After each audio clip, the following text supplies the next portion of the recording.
Hello बच्चों, मैं अनीशा अग्रवाल आज आपको एक मोटिवेशनल स्टोरी सुनाने जा रही हूँ।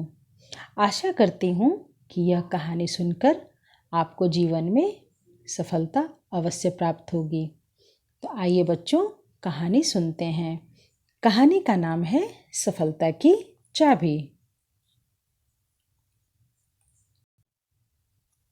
एक आदमी कहीं से गुजर रहा था। तभी उसने सड़क के किनारे बंधे हाथी को देखा और अचानक रुक गया। उसने देखा कि हाथी के अगले पैर में एक रस्सी बंधी हुई है।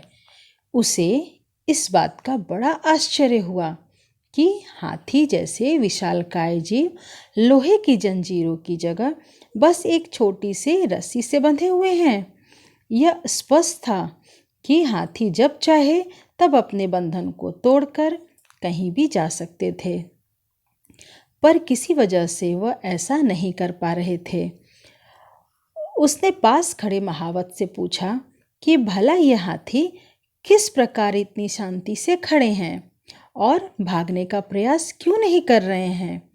तब महावत ने कहा कि इन हाथियों को छोटे पर से ही इन रस्सियों से बांधा जाता है।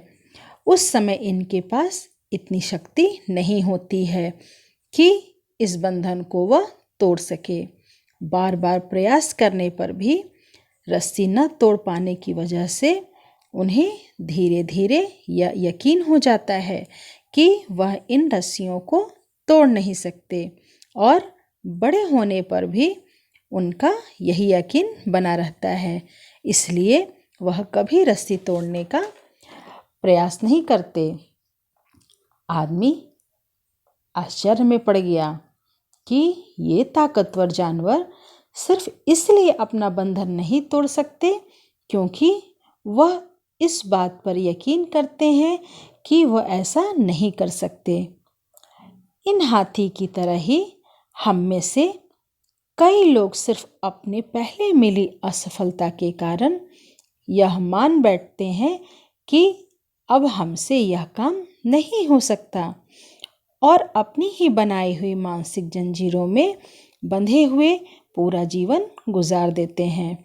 याद रखिए कि असफलता जीवन का एक हिस्सा है और निरंतर प्रयास करने से ही सफलता मिलती है। यदि आप भी ऐसे किसी बंधन से फंसे हुए हैं जो आपको अपने सपनों को सच करने से रोक रहा है, तो उसे तोड़ डालिए और प्रयास करते रहिए। सफलता अवश्य मिलेगी।